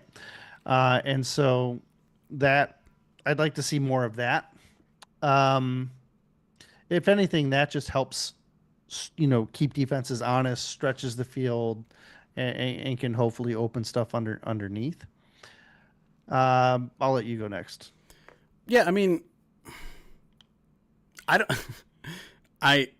not a Ben Johnson hater, if that hasn't been made clear in the past 3 months. And so there's not a lot I want him to do differently on offense, if I'm being completely honest. Like, the next question is about trick plays and being less cutesy and things like that. Like, no. I want that stuff. I want to be cutesy. I want to be tricky, because you know what? This team is good enough to execute those tricky plays. That's why Ben Johnson did all that stuff. It wasn't just to like look like the smartest coordinator out there. He knew he could challenge this roster to do outstanding things. He knew he could trust Amon-Ra St. Brown and Jahmyr Gibbs to pull off a hook and ladder, because those guys are so detailed in their work and meticulous that they're capable of doing things. I mean, you saw other teams try hook and ladders last year, and it didn't work as well, right? And I think that speaks to, one, how good of a technical coach Ben Johnson was, and two, how good of a roster this is. So I want them to continue to do special things. But there's not any small nuances, things like, oh, I'd like to see more 2-back sets, or I'd like to see. I mean, you don't need to hear me talk about that for the 15th time this week. But in Yes. general, I mean, Yeah. like, that's I kind of the Sure. way I interpreted that No, question no, I, was I like, think that is for what are sure. some Yeah. And I on mean, deep? You have a different opinion on defense, the like only something you'd like to see? with the offense really quick, like Okay, sure. I like the third and long runs, that was the one where I'm just like I it's working, so it's hard for me to complain, but Sure. theoretically, like that's where I'm just like I don't know if just because the outcome worked that was actually the right decision to run on 3rd and 9, because if we picked up 6 we were going to go for it. So if I want to nitpick Ben Johnson, that was maybe the thing where I'm just like, you're making me uncomfortable. I think it's less nitpicking and more about just, you know, Sure, what he's going to things, bring. preferences, Yeah, yeah. preferences that you may have. Um, Because on yeah, defense, it's I do like the fact that Glenn ran man. I think that's great. I'd like to see less though. I don't think you need to lead the league in man coverage. yeah, I'd like to see the blitzing be a little bit different. Not like 80% blitzing, right. one game and then like backing it off. I like to see more A gap blitzing.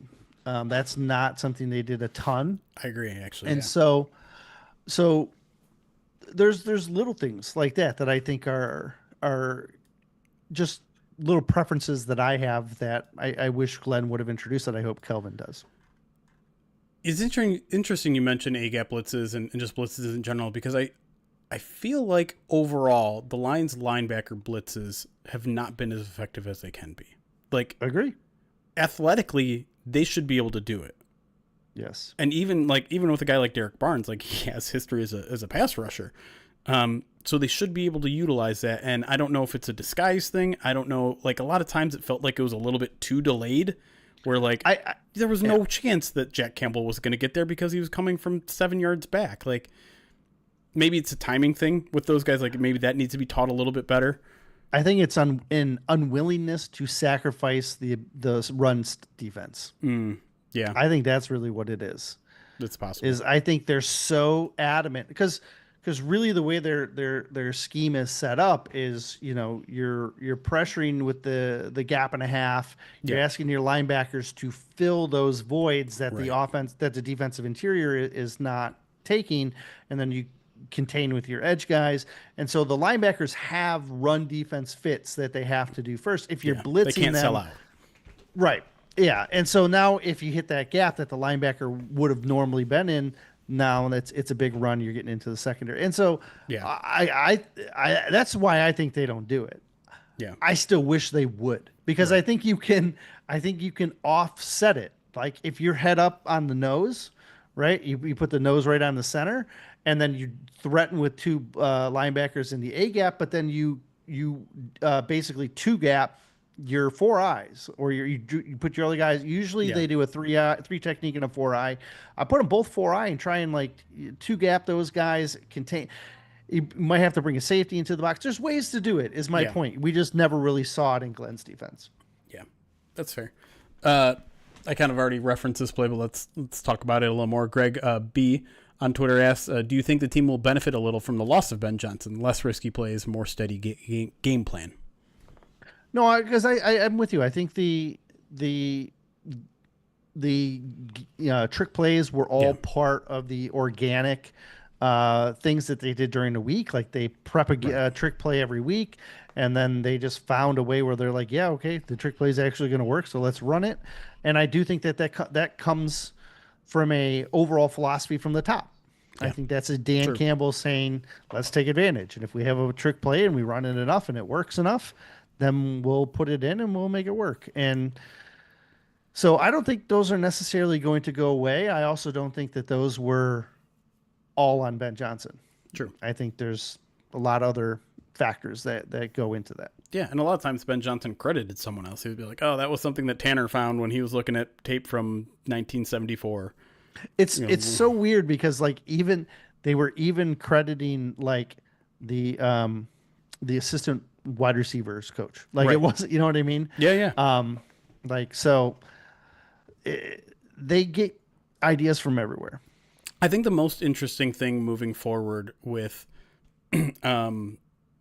with John Morton and the offense is the fourth down stuff. Because John Morton, like, he even admitted in one of his first interviews in Detroit, like, yeah, that's something I'm just going to have to get used to. That's not something that in previous places I've been in, the thought has been that. The ideology has been that. And sometimes offensive coordinators get a reputation of being conservative or aggressive, but sometimes that's a top-down thing, right? Sometimes that's your head coach saying, hey, we're not going for it. Hey, we're punting here. Hey, it's, 3rd and long, but we're backed up in our own zone, so just run the football. Sometimes those decisions not made by the coordinators. And so I think if you kind of look back at John Morton and some of the things they were saying about him at the Jets, some of it was, this guy's too conservative. This guy's not, and so he comes to Detroit and you're like, that guy's a weird fit. He's not going to match Campbell's aggression. Well, he is now. That's going to be something he's going to be known for, whether it's him or Dan Campbell or not. And so how he adjusts to that, how he adjusts the playbook to that, I'm sure he's going to have a whole book of just fourth down plays. And that's where I think it's going to be the biggest adjustment for him. And hopefully it looks similar to what it did the last couple of years, because it's a pretty good fourth down team. Mm-hmm. All right. Last question here. And it's going to involve a mini list cast here. We're ranking the 5 biggest concerns of the Lions 2025 season, ranking it from most to least concerning. Or if you want to go the other way around that, that's fine too. The 5 things that we're ranking: the first year coordinators, the lack of pass rush outside Aiden Hutchinson, the interior offensive line shuffling, the brutal road schedule, and the rest of the NFC North. Okay. The thing I'm least concerned about is the NFC North. I knew you were going to say that. Because one, it's not just the teams in the North, but the Lions are a team that are good enough. They should be good enough to hang with anybody. Sure. And if they play their game, they're going to have a chance to beat anyone, NFC North opponent or not. And so I think as long as they play their game and they don't beat themselves, they'll have a chance in every single game to win. Okay. And so that probably puts the road schedule fourth, I guess, if rest of the NFC is fifth, so least concerning. Sure. The road schedule would be fourth. Okay. Lack of pass rush outside of Hutch would be third, so that's kind of the middle. Sure. Because I believe their scheme doesn't require it. Heavily focused on the run, they believe in pressuring. They'll find ways to create those pressures to put the offense in uncomfortable positions. So then the coordinators would be 2 in the end, and there's so many unknowns on the interior offensive line that's number 1 for me. Yeah.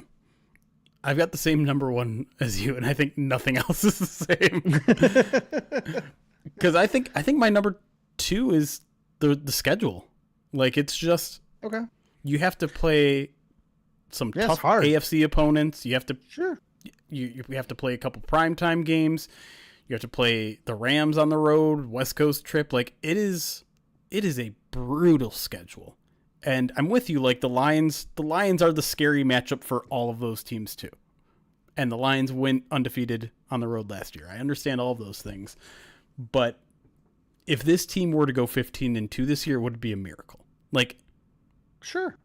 There are so many toss-up games that you're looking at right now, and you're probably thinking that's a 50-50 toss-up, that this team could go 10-7, and it wouldn't surprise me at all. And it wouldn't make me feel any worse about the team either, because I know they're still a really good team that just has a brutal schedule. My number 3 is probably the NFC North as well. And say what you will about the Lions steamrolling the NFC North in these past few years. 3. They still had to win in Week 18 in a do-or-die matchup against the Vikings, because that team was steamrolling teams.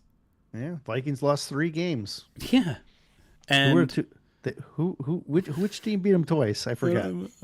it's fair. It's fair. But I think this division has the best head coaches of all the divisions. I respect all of them, even though I might poke fun at one or two every now and then. Not as much as maybe you do, but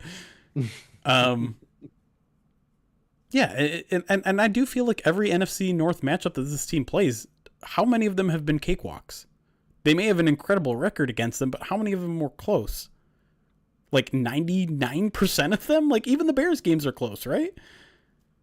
They should have lost them on the whole, it was Thanksgiving, right? Yeah, on the Thanksgiving game, right? So it's the NFC North is a challenge.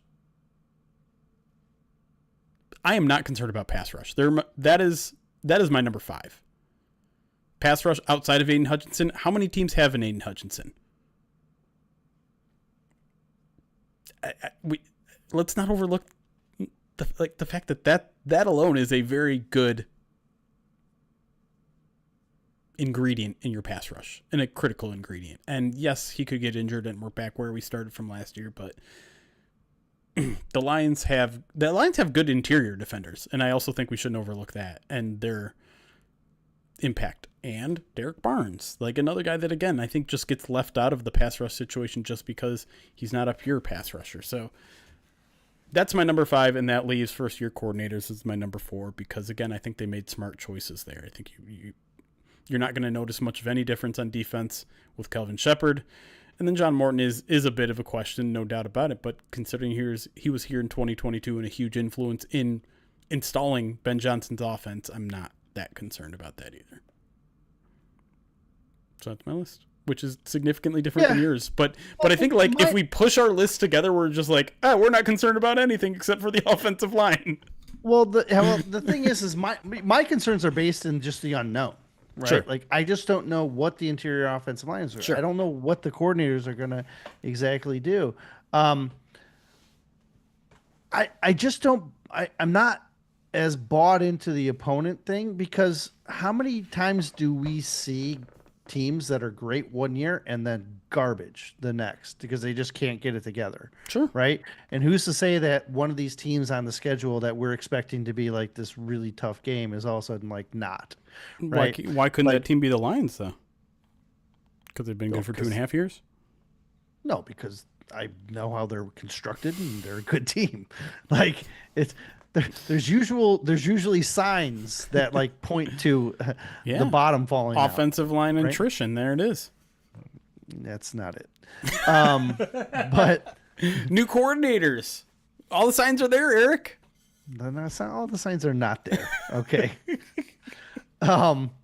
But like, okay. Pittsburgh was a playoff team last year. That's not going to be a hard game. That last game in Ford Field is going to be fun. It's not going to be hard. Pittsburgh's not going to be as good as they were last year. Like they're just not. So get tickets to that game, have a party. It's going to be fun. I'm just saying, there's going to be somebody. That happens all the time. Sure. It does. It just happens all the time that somebody shows up and it just doesn't work. That's why I think the Lions were it's usually such the an Chicago anomaly. Bears, by the way. Well, it's always the Chicago Bears. But go ahead. No, but I'm saying like there's like how many teams could have survived the injury plague that the Lions did last year?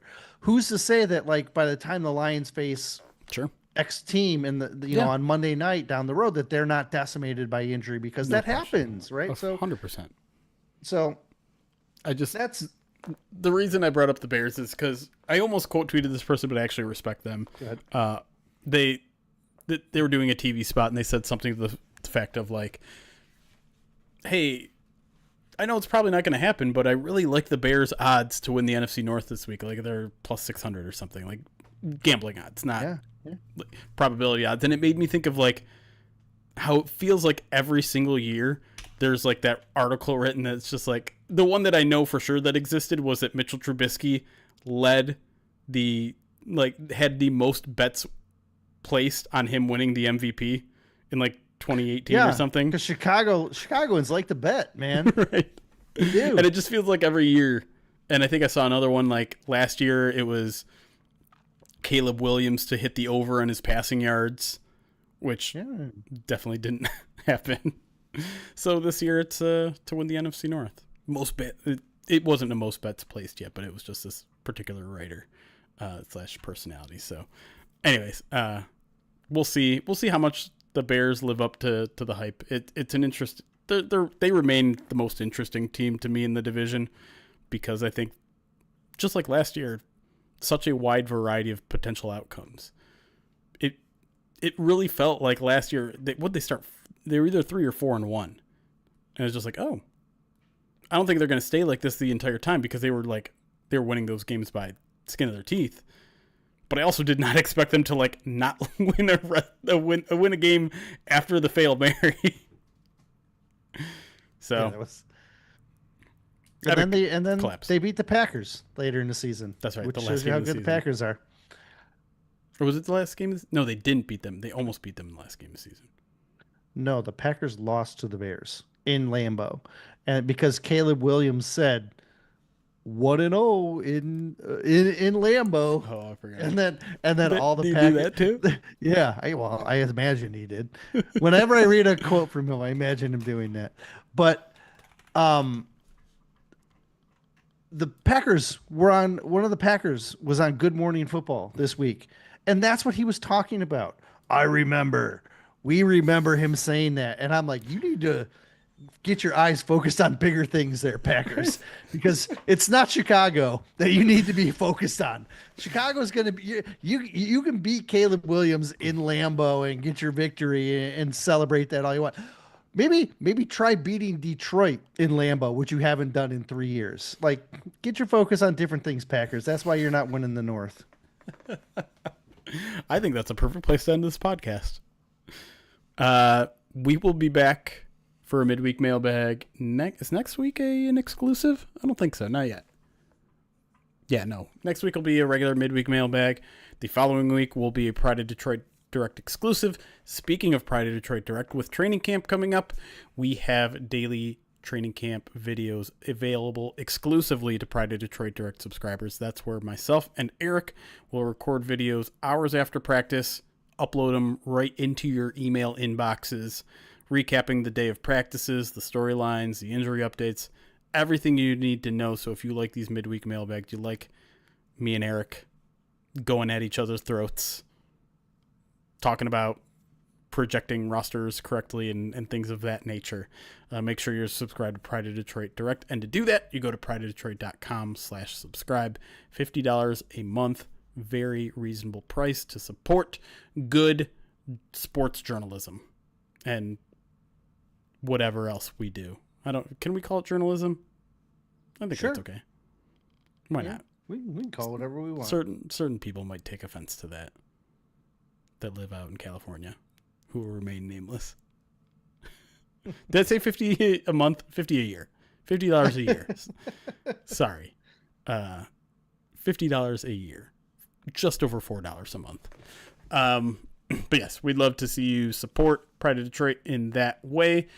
And we'd love to get you as much Lions content as possible, because this is the year that this is the time of year that we have the most access, which means we have the most information, which means we want to get it to you in every single possible way that we can, including these podcasts, which is also a good reminder. Hey, do you like the podcast?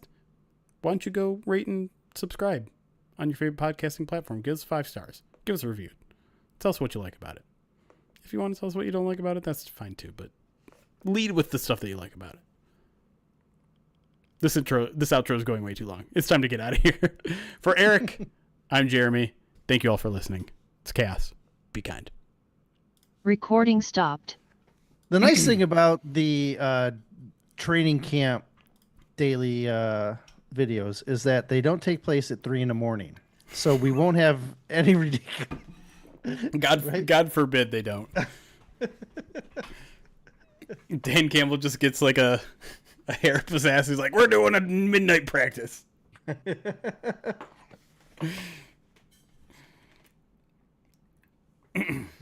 how much of this? Thank you for doing the math there, Laura. Welcome to my world, Captain Correction. I thought that was your daughter. It is. Where do you think my daughter gets it from? I thought it was you. No, she gets her arrogance from me. Okay. I think she might be getting some of that stuff in stereo. Well, that's what makes them great. Not that obvious. Thank you for the 23 months subscribe on Twitch. Pog, thank you for the follow. Trumpery, thank you for the follow on Twitch as well. And I'm caught up on alerts. Quirky Zerky with an interesting question. How much of a scheme change in tendency could come from Glenn, a cornerback coach, leaving, and Shepard, a linebacker coach, taking his place? The crazy thing is even Shep brought that up. Like he talked about the fact that he was going to have to curb his tendencies to want to put the linebackers in these great situations all the time. So, I'm really interested to see, like, I hate continuing to bring his name up, but like Derek Barnes to me is the guy that I'm circling of like, man, they paid him a lot of money. They paid him a lot of money. Shepard was an outside linebackers coach to begin with. And played outside linebacker. Like, if there's a guy that Shep has like under his shoulder, arm around, it's Derek Barnes, and I wonder if he'll like put a little bit of extra emphasis on what he does out there in his role. The money says that you need to watch him for Derek Barnes. Yeah, I always say you got to follow the money, right? Oh, that. John Johnson with a good question, which is now reminding me why we're probably not going to hang out tomorrow night. Probably. Yes. Okay. Do you want to announce that? No, because I haven't locked it down. But yeah, it's the plan. The plan is to do a. I promised that we bring the Detroit Lions Breakdown podcast back for a camp preview. So it's in the works. Yeah. The idea is to get it. We usually do it on Thursday. I'm hoping I can get in line with Joe and make it work. Most important question: will Kirby pick off Rodgers to end his career? If only that was a Week 18 game. I did a question. It might as well be like for Rodgers, like because they just bench him after Week 16. No, but because they're going to be out of the playoffs and he's going to quit. And he's gonna take his giant green Packers pillow that he still sleeps on, and he's gonna cry in it on his way into retirement. He is yeah. I did a question of the day. How many picks is Kirby Joseph going to have when Pittsburgh comes to town? I landed with 2. I wanted to say 3. I don't think Aaron Rodgers has a Packers pillow. I think he sleeps on like a garbage bag filled with leaves. That feels like garbage bag is wrong because it's like something nature-y. Just like, I don't know. No. You were giving him too much credit. It's not nature-y. There's none of that. None of that with Aaron Rodgers. Burlap. That's better. There you go. Do you think they trust Jake Bates to be more aggressive on kickoffs this year? Certainly, like in the plans, right? That's what Phipps said earlier. Is like they didn't quite trust him last year, but now he's built up enough goodwill, I would say, kicking field goals where they're like, That's something that I think they were already playing with back in the spring, and he was encouraged by the progress he was making in OTAs. So I think that's kind of an underrated, exciting thing to look for, is that kickoffs are going to matter a whole lot more. We were really excited about it last year, and then it was kind of a dud of a season. But with the touchback moved up, it's going to matter. We're going to see a lot more returns, and hopefully Jake Bates has something up his sleeve here, because it was rough looking last year when he was trying to do some fancy kickoffs. Oh, and in training camp? Yeah, but that was just, they were trying it right in person. I think California Lions nailed the pillow situation. Garbage bag filled with shredded pictures of his family. Yeah, that was pretty good. No, okay, so Alien. For Cousins, he was going into an offense that was brand new to him, and it was a complex offense. Whereas with Ben, there was complexity to it, but it was something they'd been doing for 3 years, right? So like a lot of them kind of, and it was geared for Goff when the offense was built and installed. Um, so yeah, I do think you're doing a disservice to Cousins by having all of those like packages, like trying to like force them into the situation, to force him to be able to adapt to those situations early.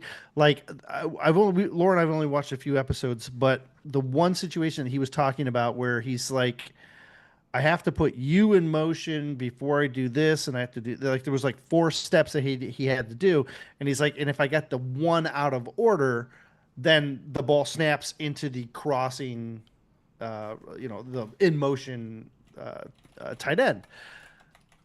It doesn't. You don't need to be that complicated that early, and a lot of offenses and a lot of coordinators won't. They won't keep those certain plays where you have to make sure 6 things are right in order pre-snap, because again, if you've watched, I don't know what episode it was, but they talk about how you get to the line and you got like 12 seconds to like ascertain everything that needs to happen and then get guys in motion, and when you have to do like a process of 4, 5, 6 steps, like that's a ton to ask, especially in a new system with a new quarterback. And most good coordinators will be install your basic packages and then slow roll those complicated ones out. Right. Yep. So, and Ben, I think, is smart enough to do that too. I don't think Ben is going to throw the kitchen sink at Caleb because it's going to be a new offense for him. And so I think you're going to get a bare bones Ben Johnson offense in the first couple in week 2. Right. And then the complexity starts to come as the season evolves. But I think that's a good reason why getting the Bears early, it could be a benefit. Yep. Right? Because you're not going to see or at least I don't think. And if Ben does try and complicate things, it's going to be hard on Caleb to adapt. Right. Just like it's like Cousins is a 10-year vet. Yep. And he's having a hard time with it. Now you're talking about a second-year guy who wasn't required to watch film his first year or whatever the crap it was. Like, I don't. So that was by far the most credit that you've given Ben Johnson. Well, I mean, look, most questions that we're getting about Ben Johnson are, what would you change, or what, right. And so like, those are inherently critical. Yeah, that's true. But and I didn't make fun of him when we talked about the NFC North coaches either. That's true. I had my eyes set on LaFleur. Yeah. He's been in your crosshairs for a while now. Oh, yes. But yeah, I mean, I've made my feelings known a couple times this offseason now that I think people are rewriting history a little bit with Ben Johnson. And well, sure, anytime anyone leaves, that's what you do. Right. You protect yourself. It's just silly to me where it's just like the NFC divisional round last year has cemented in everyone's brain that like he was, I don't know, like he was too risky. He was too complicated. He overthought things. I'm just like, this guy just set the franchise record for points by like 10 touchdowns. He led the number 1 offense in the league. And you're going to throw that all away for one playoff game that he wasn't even that bad in? Like, he had to score 50 points in that game if he wanted to win. And it wasn't his fault that some execution problems happened. He called the play.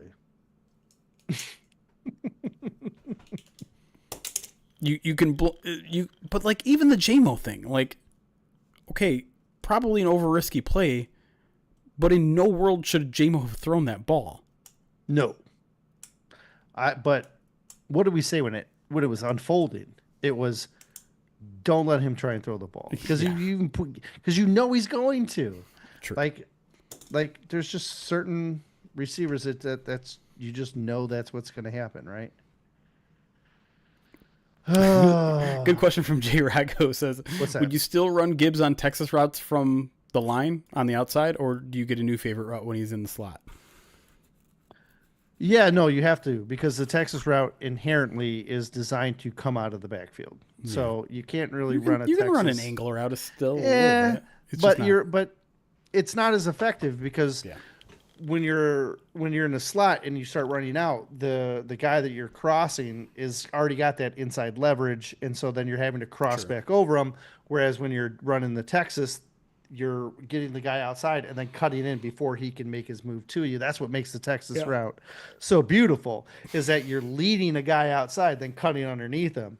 Whereas if you're in the slot, that guy is going to kind of stay inside of you all the time. So if you're in the slot, I just run a wheel because they're going to struggle trying to wheel. Well, here's what you do. You run what looks like a bubble screen that turns into a wheel. You kind of have him run out, Jared Goff pumps to him, and then he turns it upfield.